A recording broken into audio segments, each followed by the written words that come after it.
وبركاته. الحمد لله رب العالمين وأشهد أن لا إله إلا الله وحده لا شريك له وأشهد أن محمدا عبده ورسوله صلى الله عليه وعلى آله وصحبه وسلم. أما بعد.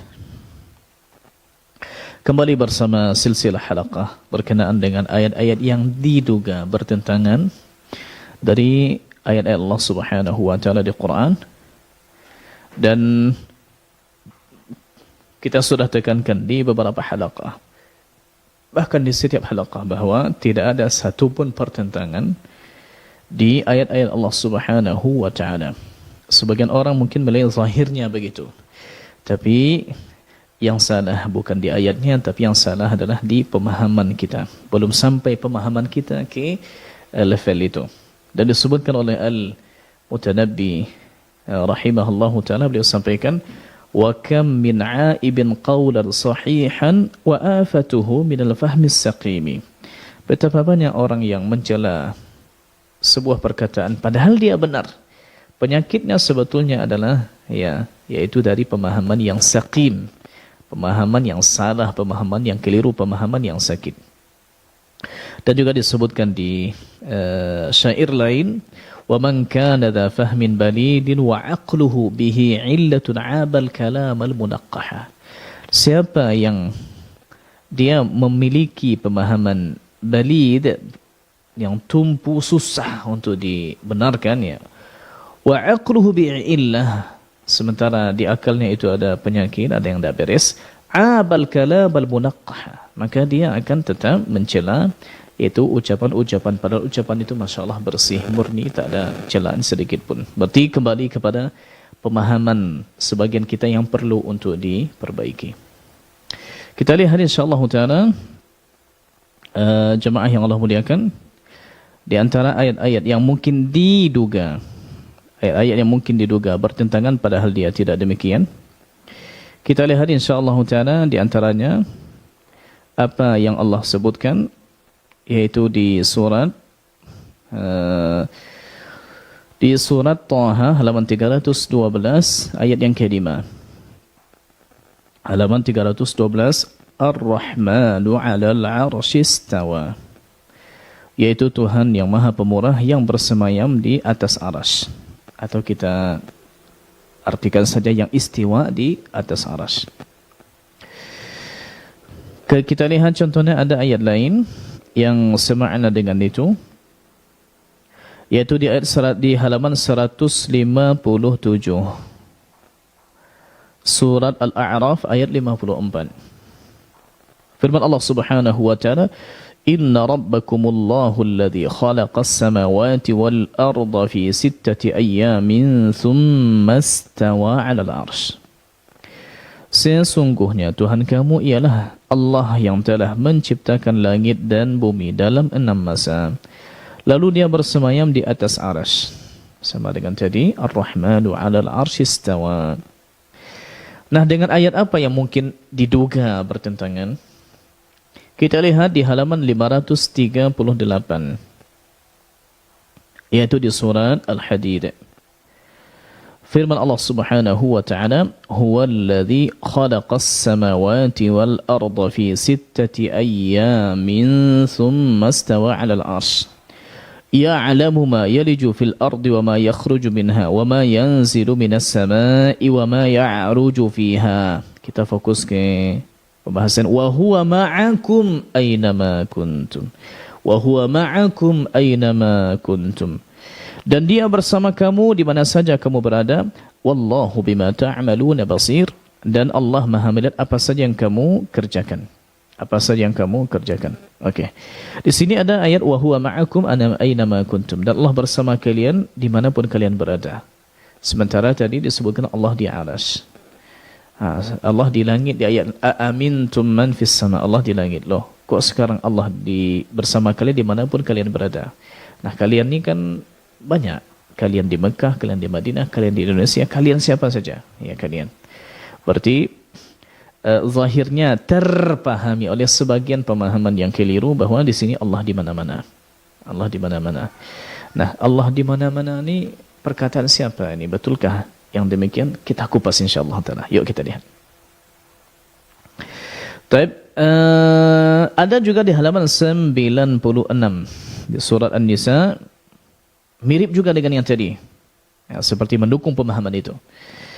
Yaitu ayat 108 halaman 96, yastakhfuna minan nasi wa la yastakhfuna minallahi wa huwa ma'ahum idh yubayyituna ma la yarda minal qaul wa kana Allahu bima ya'maluna muhita. Mereka bersembunyi dari manusia, maksudnya orang munafik.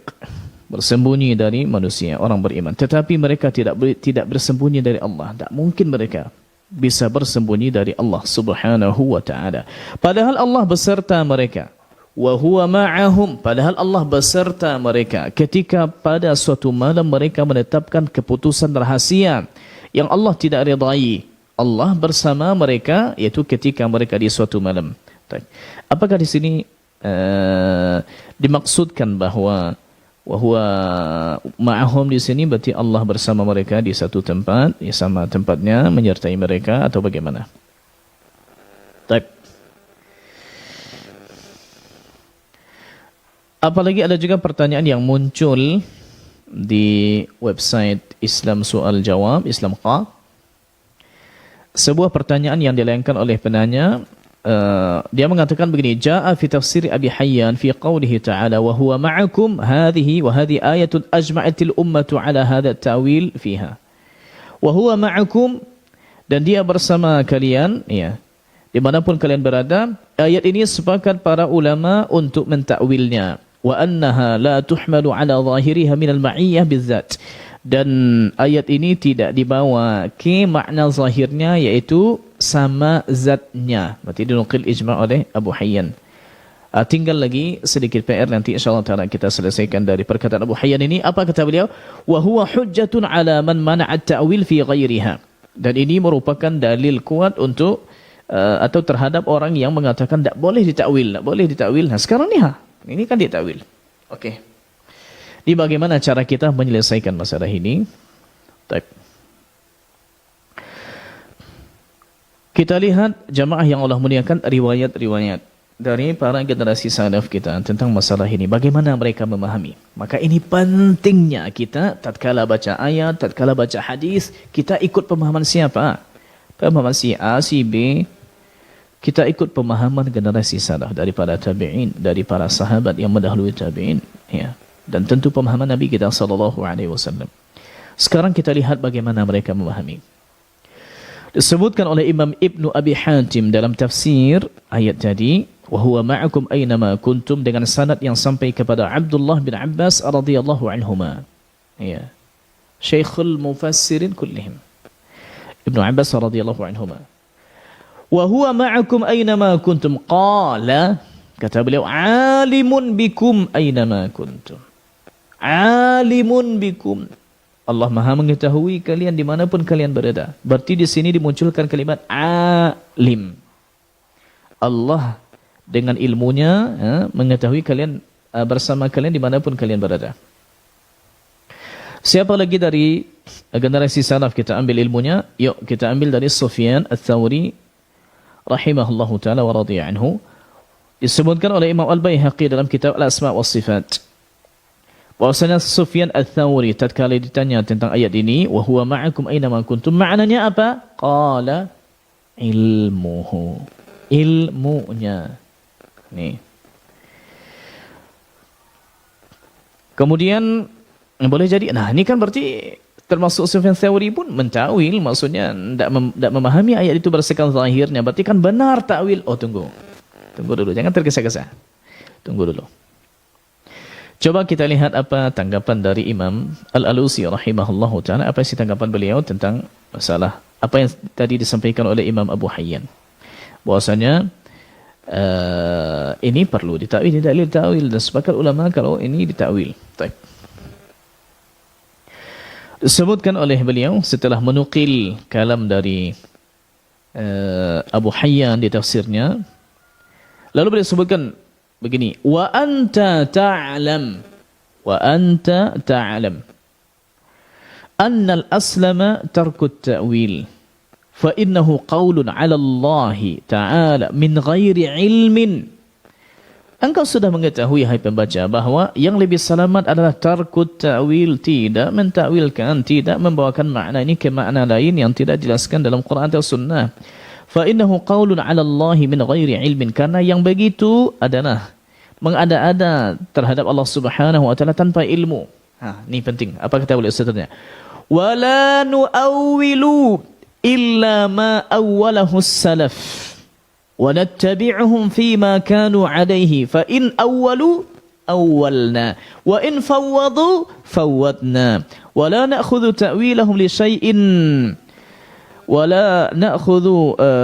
تَأْوِيلَهُمْ لِشَيْءٍ سَلَمًا لِتَأْوِيلِ غَيْرِهِ. Kata beliau begini, kita tidak mentakwil kecuali apa yang ditakwil oleh generasi salaf.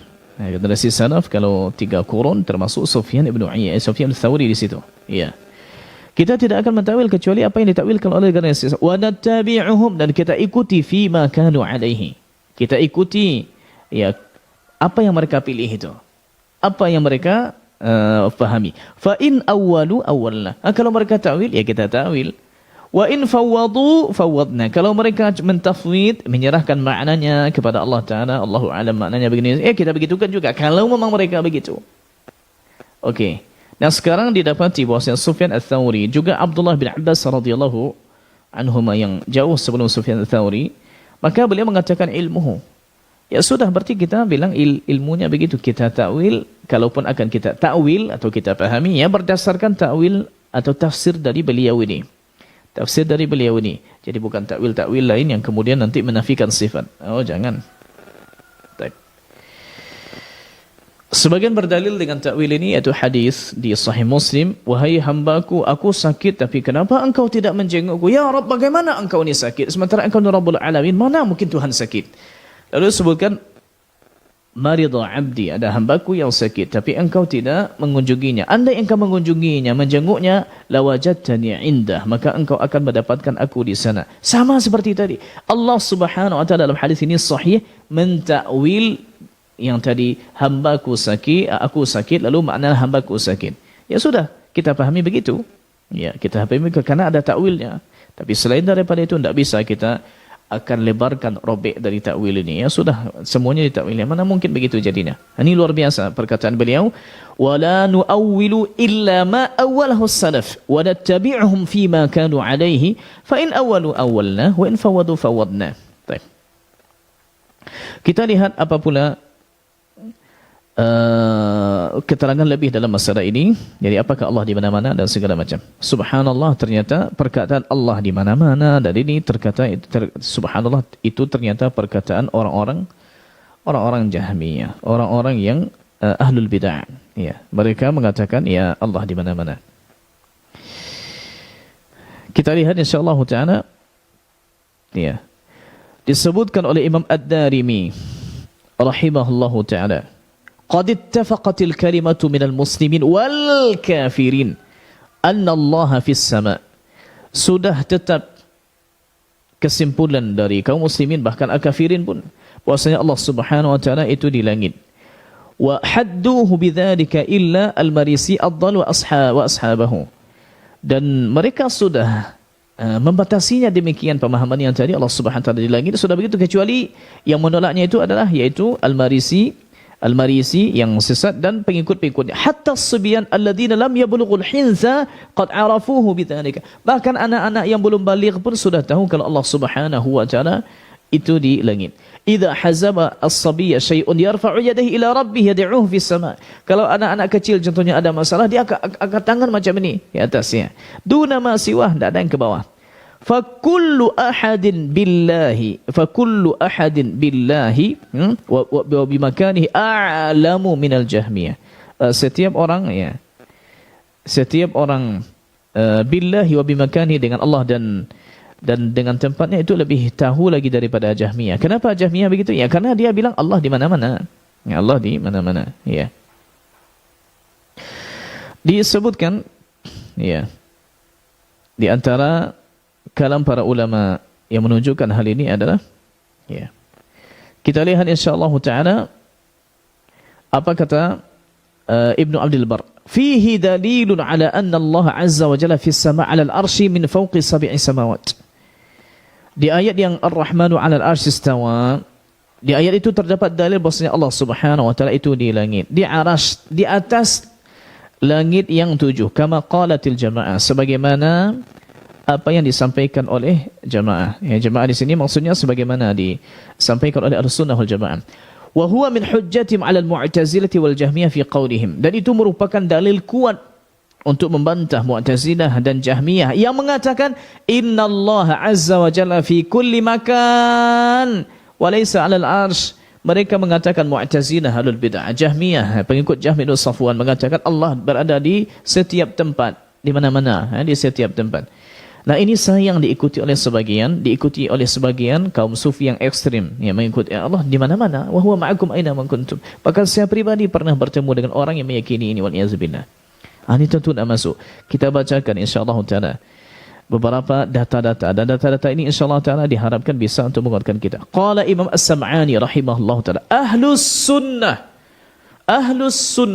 ulama ahlus sunnah, bukan ahlus sunnah dengan makna dipendek-pendekkan. Dan ahlus sunnah yaqulun, ini salaf ini, innal istiwa 'alal arsy sifatun lillahi ta'ala bila kaifin wal imanu bihi wajib.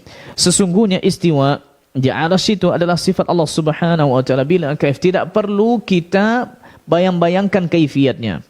Di sisi Allah Ta'ala ada kaifiatnya, di kita tidak bisa kita bayangkan. Bila kaifin indana maksudnya.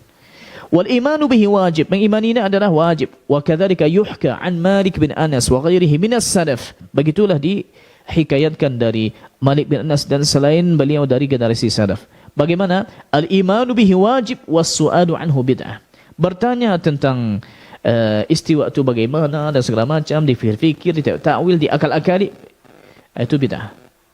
Sudah imani saja, mengimaninya wajib. Kita lihat sekarang, ini nama-nama disebutkan oleh Imam Ibn Katsir. Saya maunya jemaah yang punya tafsir Ibn Katsir, coba lihat nanti Al-A'raf ayat 54. Tsumma stawa 'alal arsy yang tadi kita bacakan. Apa kata Imam Ibn Katsir? Ini jelas sekali beliau sebutkan. Linnasi fi hadzal maqami maqalatun katsiratun jiddan. Laisa hadza mawdi'a bastiha. Bagi orang-orang di bab sifat Allah ini, itu banyak sekali ucapan-ucapan. Banyak. Ini pendapat, ini pendapat, ini pendapat. Ini kesimpulan, ini kesimpulan, ini kesimpulan. Ini analisa, analisa. Laisa hadza mawdi'a bastiha. Tidak di sini akan kita tumpahkan penjelasannya, kita tuangkan semua penjelasannya. Wa inna ma yuslaku fi hadzal maqam madhhabus salafis salih. Yang akan dititi, jalan yang akan diikuti dalam bab ini adalah itu mazhab as-salafis salih. Siapa mereka? Jemaah dengar yang baik, ya. Mazhab salafis salih. Malik, Auza'i. Ini kata Imam Ibnu Katsir. Malik, Auza'i, Ats-Tsauri, Al-Laits ibn Sa'ad, Asy-Syafi'i, wa Ahmad bin Hanbal, wa Ishaq bin Rahuya, wa ghairihim min a'immatil muslimin qadiman wa haditsan. Selain daripada mereka yang tadi tersebut namanya, baik yang dulu dan yang sekarang. Wa huwa imraruha kama ja'at min ghairi takyifin wala tashbihin wala ta'til. Yaitu kita lewatkan ayat ini, kita iyakan, kita isbatkan. Lalu maknanya bagaimana? Diserahkan kepada bila takyif, tak perlu kita min ghairi takyif, tak perlu kita bagaimana ya? Bagaimana? Tak perlu tanya-tanya itu. Wala tashbih, tak perlu diserupa-serupakan. Wala ta'til, jangan dimandulkan. Jangan dinafikan, jangan ditiadakan. Allah Subhanahu wa taala punya sifat istiwa di arsy. Iya. Bagaimana dia? Jangan tanya bagaimana. Serahkan kepada Allah Subhanahu wa taala. Dan kita juga tidak boleh bilang macam ini. Ar-Rahmanu 'ala. Apakah Allah di arsy? Ya terserah Allah lah. Terserah Allah lah. Kalau Allah begitu, ya begitu. Terserah kita mana pula. Ini tidak boleh. Dari awal begitu tidak boleh. Ini namanya tafwid yang diikuti oleh Al-Maturidiyah. Ini jangan. Ya. Jangan. Ini kata Imam Ibn Katsir. Ya. Subhanallah. Sekarang kata Imam Abu Hanifah, nuqirru bi anna Allah Ta'ala 'ala al-'arsy istawa min ghairi an yakuna lahu hajah. Kita akui Allah Subhanahu wa taala itu di istiwa di arsy tanpa perlu, Allah tidak ada kebutuhan ke arsy. Ya maksudnya karena Allah capek, tidurlah di atas arsy sebentar. Mana pula? Ya. وقال الشافعي في وصيته وإني وصية الإمام الشافعي رحمه وهذه وصية محمد بن إدريس الشافعي أوصى أنه يشهد أن لا إله إلا الله وحده لا شريك له وأن محمدا صلى الله عليه وسلم عبده ورسوله وأن الله عز وجل يرى في الآخرة. Ini wasiatnya. Allah akan dilihat di akhirat. Yanzuru ilaihi al-mu'minun 'iyanan jiharan wa yasma'una kalamahu wa annahu fawqa al-'arsy. Dan dia Allah Taala itu di atas arsy. Allahu Akbar. Jelas sekali ini. Kemudian Imam At-Tahawi mengatakan al-arsyu wal kursi haqqun wa huwa mustaghn 'anil arsy wa ma dunahu muhitun bi kulli syai'in wa fawqa. Arsy dan kursi itu benar adanya, hakiki. Dan Allah Subhanahu wa taala itu tak butuh kepada arsy. Apalagi yang lebih kecil daripada itu. Allah meliputi segala sesuatu. Meliputi segala sesuatu. Disebutkan kata Imam Ibnu Abi Zaid Al-Qayrawani, disebutkan oleh beliau, ya, wa annahu fawqa 'arsyihil majid bi dzatihi. Allah Subhanahu dengan zatnya itu ada di arasy yang mulia. Wa qala aidan, ini lebih tegas lagi, mimma ajma'atil alil a'immatu min umuri ad-diyanah wa min as-sunan allati khilafuha bid'ah wa dhananah. Di antara hal yang disepakati oleh para imam, para ulama-ulama yang mengurus masalah agama ini, dan juga dari sunnah Nabi SAW, siapa yang menyelesainya berarti dijatuh ke bid'ah, berarti dia dhalalah. Annahu fawqa samawatihi ala arsyihi duna ardih. Annahu fawqa samawatihi ala arsyihi duna ardih. Allah Subhanahu wa taala itu di atas langitnya, itu di arasy, di atas arasy. Wa annahu fi kulli makanin bi'ilmihi. Dan Allah Subhanahu wa taala di setiap tempat ilmunya. Wa annahu fi kulli makanin bi'ilmihi. Dengan ilmunya. Begitu. Oh, banyak lagi data ini, tapi sepertinya ala kullin, ya. Saya bacakan terakhir dari Imam Abu Hatim Ar-Razi. Ini bagaimana cara menggabungkan ayat yang tadi, ya. Mazhabuna wa ikhtiyaruna ittiba'u Rasulillah sallallahu alaihi wasallam wa ashabihi wat tabi'in wa man ba'dahum bi ihsan wa tarkun nadhari fi mawdi'i bid'ahihim wa tamassuku bi madhhabi ahli al-athar. Mazhab kita, pilihan kita adalah mengikuti Nabi sallallahu alaihi wasallam, para sahabat, para tabi'in, dan siapa yang mengikuti mereka dengan ihsan, dan tidak menganalisa pada hal-hal fi mawdhi'i bid'ahim, pada hal-hal yang menjadi pokok dari bid'ah mereka. Kita atamassuku bi madhhabi ahli al-athar. Kita akan berpegang teguh dengan madhhab ahli al-athar, ahli al-hadis, seperti Abi Abdullah Ahmad bin Hanbal, Ishaq bin Rahuyah, Abil Qasim bin Salab wasy-Syafi'i, kata Imam Abu Hatim Ar-Razi. Wa luzumu al-kitabi was sunnah. Kita konsisten dengan kitab dan sunnah. Wadzabbu 'anil a'immatil muttabi'ati li athari salaf.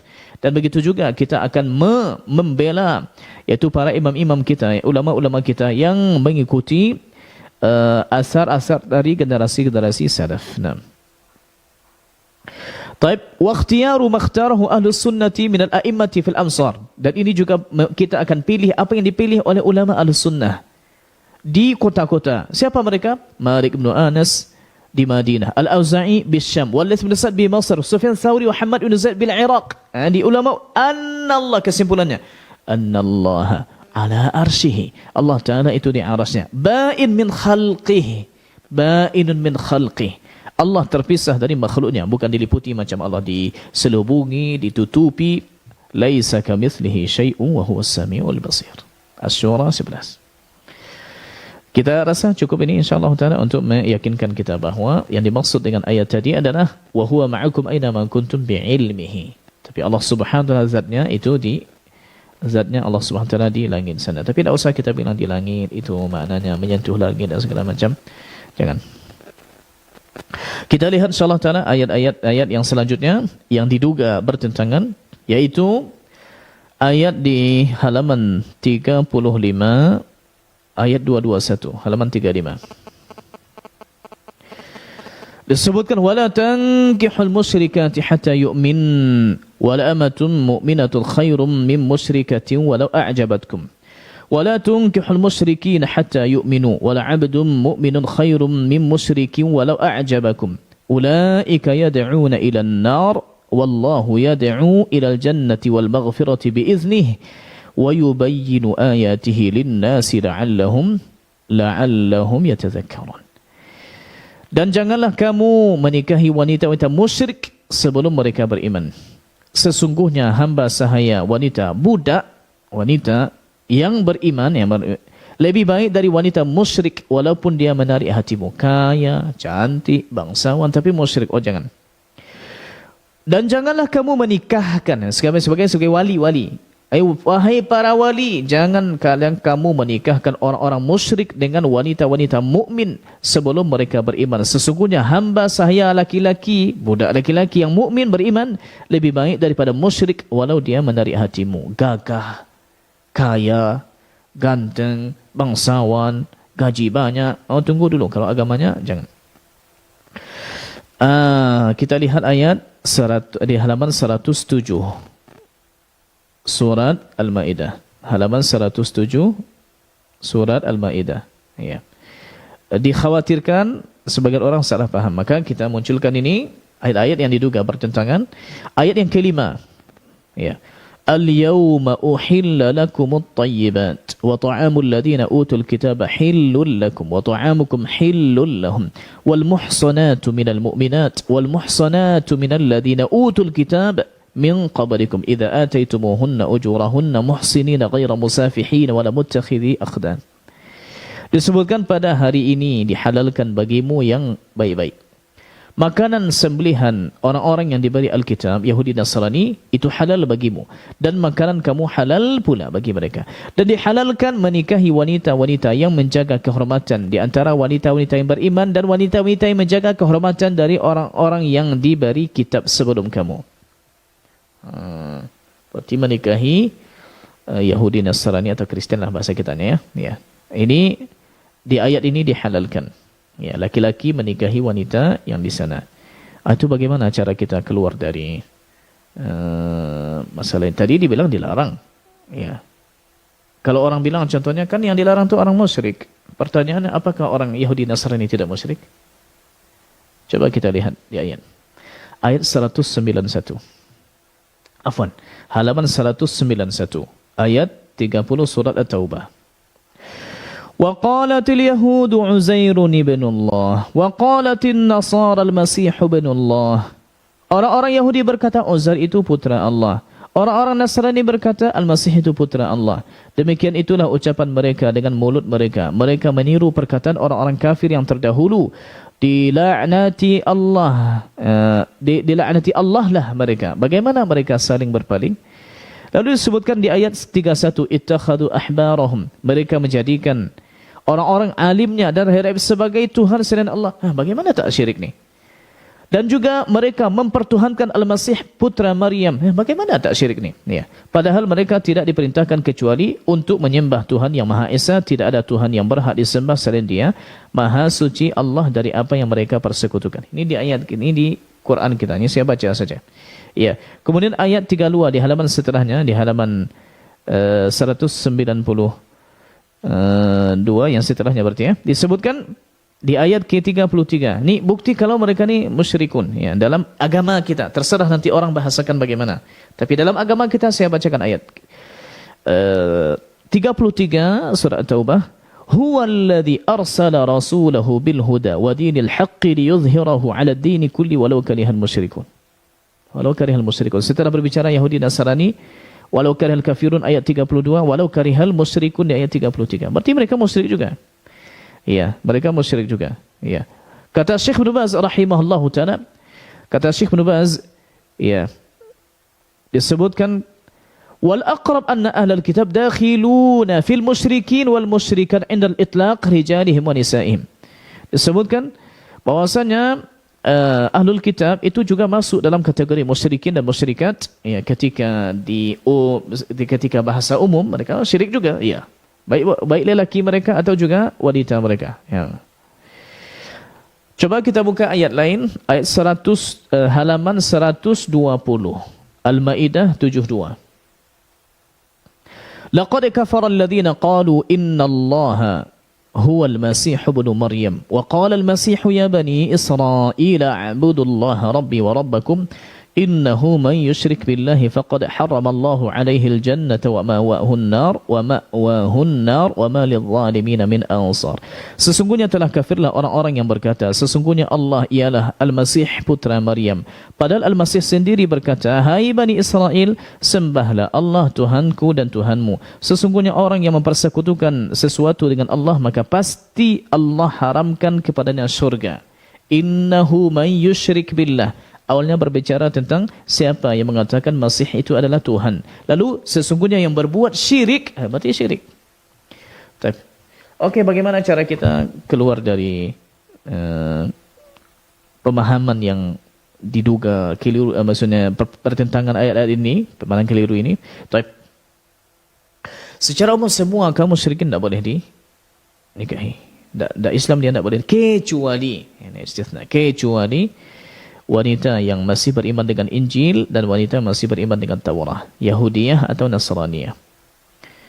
Dan dinukil ijma' dalam bab ini, di antaranya adalah apa yang disebutkan oleh Imam Asy-Syafi'i rahimahullahu taala dalam kitab Ahlul kitab alladhina yahillu nikahu harairihim ahlul kitabiyyaini al-mashhuraini at-Taurah wal Injil. Ahlul kitab yang halal menikahi wanita-wanita mereka yang merdeka dari mereka, yaitu adalah ahlul kitab Taurat dan Injil. Wahumul yahud wan nasara dunal majus. Dan mereka adalah Yahudi dan Nasrani tapi tidak masuk dalam ini Majusi. Fahadha ma la a'lamu fihi khilafan baina ahad. Kata beliau, dan masalah seperti ini aku tidak tahu sama sekali ada perbezaan pendapat itu di kalangan siapapun. Kita lihat lagi ijma' yang dinukil oleh Imam Ibnul Munzir dalam kitab Al-Ishraf ala Madhahibil Ulama. Kata beliau, abahallahu nikaha nisa'i ahlil kitab. Allah Subhanahu wa taala membolehkan menikahi ahlul kitab. Ini kita jelaskan saja hukumnya dulu. Nikah atau tidaknya, mudarat dan mudaratnya nanti kita bahas.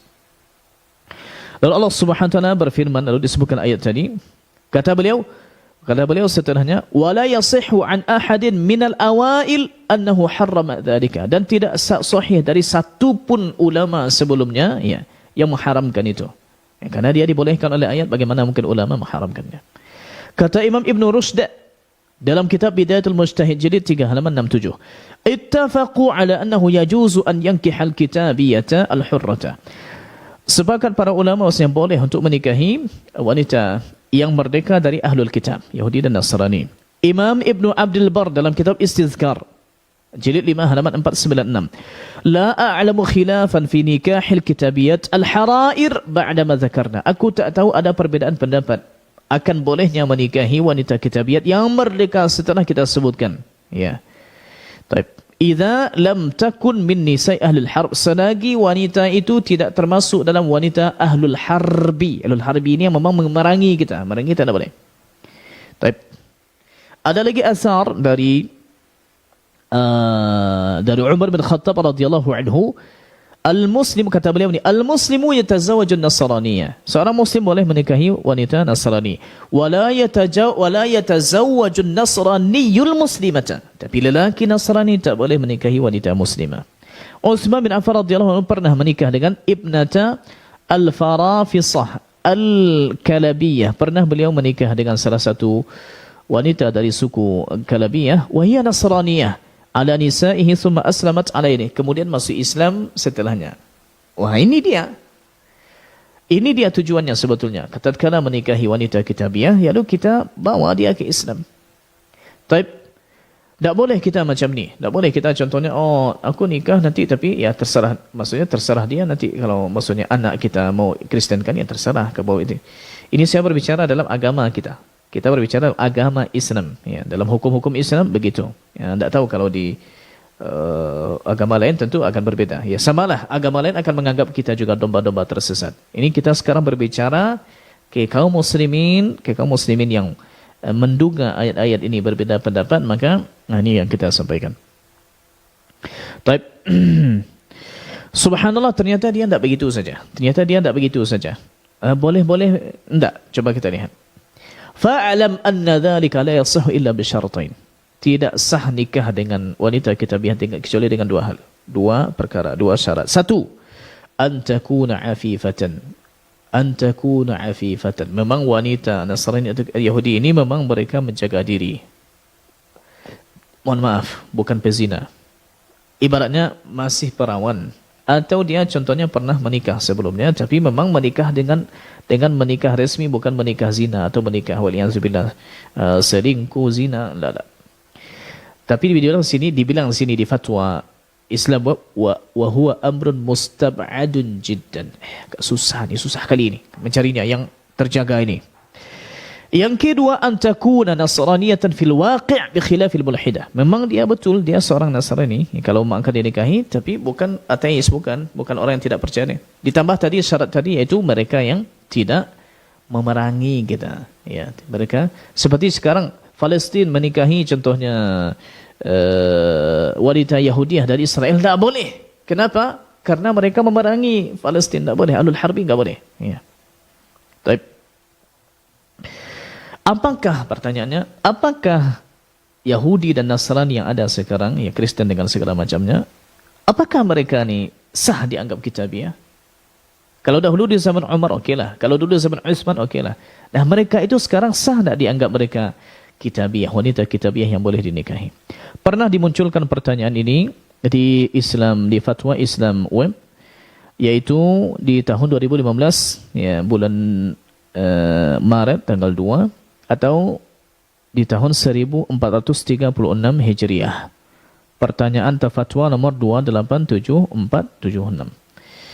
Dan disebutkan tentang masalahnya, betulkah? Lalu dimunculkanlah di sini fatwa dari ulama Lajnah Daimah di Arab Saudi.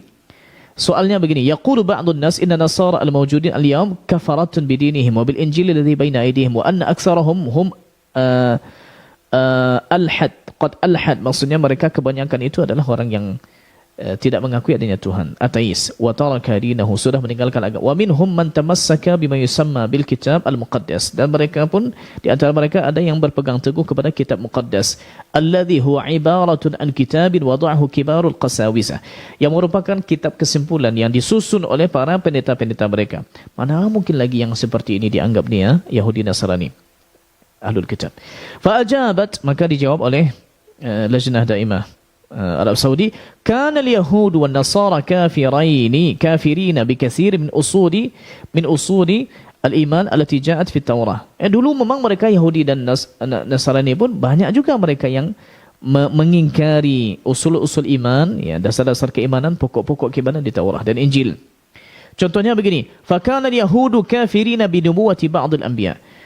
Yahudi itu kafir dengan kenabian sebagian nabi seperti Isa atau Muhammad sallallahu alaihi wasallam. Wa yaqtuluna al-anbiya bighairi haqqin, malah mereka bunuh para nabi. Ya. Wa harrafu katsiran min ahkami Taurah, mereka ganti-ganti hukum. Wa kana jama'atun minhum yaqulun inna Uzairan ibnullah. Sebagian mereka mengatakan Uzair itu anak Allah Taala. Wa kana an-nasara yaqulun inna Allah thalithu thalatha. Kemudian Nasrani pun mengatakan Allah itu satu dari tiga Tuhan, Trinitas. Wa innal Masiha ibnullah, Isa itu anak Allah. Wa yakfuruna bi nubuwati Muhammadin sallallahu alaihi wasallam, dan mereka kufur dan ingkar dengan kenabian Nabi Muhammad sallallahu alaihi wasallam. Ya, sama aja, ya. Wa ma'a hadza, kata Lajnah Daimah, wa ma'a hadza sammahumullah ahlul kitab. Meskipun demikian Allah Subhanahu wa taala tetap menamakan mereka Ahlul Kitab.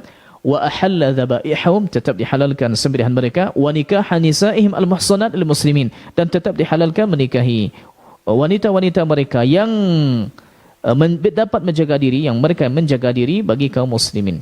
Walam yakun kufruhum wa syirkuhum wa tahrifum li kitabihim mani'an min ijra'i ahkamil al-kitab alaihim, dan kekufuran mereka, kesyirikan mereka, mereka ganti-ganti, mereka tukar-tukar, ya, isi kitab mereka, ternyata itu tidak menjadi larangan, tidak menjadi penghalang untuk diberlakukan kepada mereka hukum Ahlul Kitab.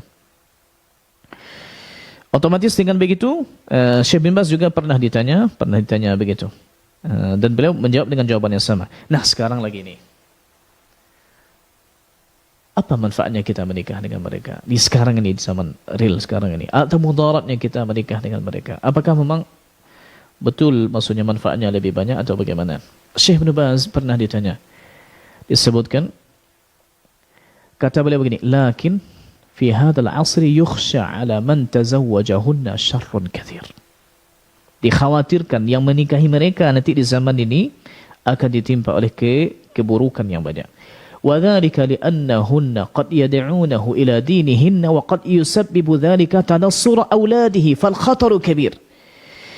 Di antara mudaratnya adalah, ya boleh jadi wanita-wanita itu yang merayu-rayu, yuklah masuk ke agama kami, yuklah masuk ke agama kami, lalu murtad dia setelahnya. Begitu juga tanassara, katanya auladuhu, anak-anaknya juga nanti akan jadi Nasrani kalau begitu. Fal khatbu kabir. Fal khataru kabir, ini bahayanya tidak kecil begitu saja, besar ini.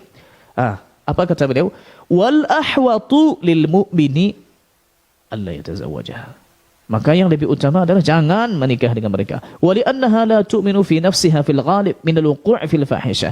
Awalnya la tu'manu fi nafsiha, dan biasanya ini, saya sampaikan ini, wa li annaha la tu'manu fi nafsiha fil ghalib, biasanya memang tidak bisa kita percayai kalau mereka itu memang tidak melakukan perzinaan. Wa in ta'allaqa alaihi auladan min ghairihi, ya. Walakin in ihtaja ila dzalika fala bas hatta yu'iffa biha farj. Artinya ternyata dia ada di tempat lain, tidak ada muslimah, dia sendiri yang muslim, lalu dia dalam rangka untuk menjaga kemaluannya, ya sudah. Ya, cuma hati-hati dalam bab ini. Kemudian juga hal lain yang mungkin perlu juga kita sampaikan, bahwa bukankah Nabi dalam hadis Sahih Bukhari menyampaikan bahwa Nabi tidak mendapatkan bentuk salib di rumahnya illa naqadah, kecuali Nabi buang. Bagaimana kalau istri, contohnya istri ternyata ada salib contohnya di badannya, bagaimana istrinya dibuang? Tato contohnya di tangannya, kemudian tato salib ada di badannya, itu macam mana buangnya? Terpaksa dibuang orangnya juga kalau begitu. Maka ini akan, ya kita tidak usahlah buka-buka peluang untuk berpetualang ya sebagian orang, ya, karena bahayanya besar. Sedangkan kita sudah muslimah, mukminah, kadang-kadang juga masih banyak kelalaian kita, apalagi kalau nanti demikian, ya. Lihat-lihatlah orangnya dulu, orang yang mana yang akan menikah. Orang yang memang sudah terdesak untuk menikah, tak mendapati pasangan selain itu, ya oke. Orang yang memang imannya kuat, ya, orang imannya kuat dan kemungkinan besar tidak akan terbawa. Tapi ini juga tidak ada jaminan. Namanya cinta wanita ini sekarang membuai-buai, bisa melambung-lambungkan orang, ya, cinta wanita ini, ya. Bahkan disebutkan di Sahih Bukhari hadis tentang salib tadi, salah seorang perawinya bernama Imran bin Hittan menikah dengan seorang wanita dari Khawarij, berharap dibawa ke Ahlus Sunnah wal Jamaah, tapi malah yang terjadi, ya, terbalik. Yang terjadi malah yang tidak diinginkan. Maka yang seperti ini kita wanti-wanti jangan sampai jadi ini terjadi. Mungkin hanya dua itu yang bisa kita bahas di kesempatan ini. Pertama, kita simpulkan lagi, ya. Yang pertama yaitu ayat yang tadi kita bahas, yang barusan kita bahas, yaitu tentang masalah larangan menikahi orang musyrik, padahal orang Yahudi Nasrani juga musyrik, tapi kok dibolehkan di ayat lain? Maka jawabannya adalah sepakat para ulama kalau itu dibolehkan bagi lelaki muslim ke wanita ahlul kitab yang merdeka, yang dia menjaga diri dan bukan termasuk nisa ahlil harb, bukan termasuk wanita yang memerangi, ya, yang kaumnya memerangi kaum muslimin. Kemudian yang tadi juga kita bahas masalah keberadaan Allah Subhanahu wa taala, wa huwa ma'akum aina ma kuntum, yang dibenturkan oleh sebagian orang dengan ayat tsumma stawa 'alal 'arsy. Maka sudah kita bahas bahwa Allah Subhanahu wa taala disepakati oleh ulama Ahlus Sunnah bahwasanya zatnya itu di atas arasy tanpa harus diliputi oleh arasy. Adapun wa huwa ma'akum aina ma kuntum, maka maknanya kata Abdullah bin Abbas, kata Sufyan Tsauri dan yang lain, maknanya adalah wa huwa ma'akum bi'ilmihi, dengan ilmunya, ya. Kita cukupkan demikian, wa jazakumullahu khairan. Subhanakallahumma bihamdik asyhadu an la ilaha illa ant astaghfiruka wa atubu ilaika. Wassalamu alaikum warahmatullahi wabarakatuh.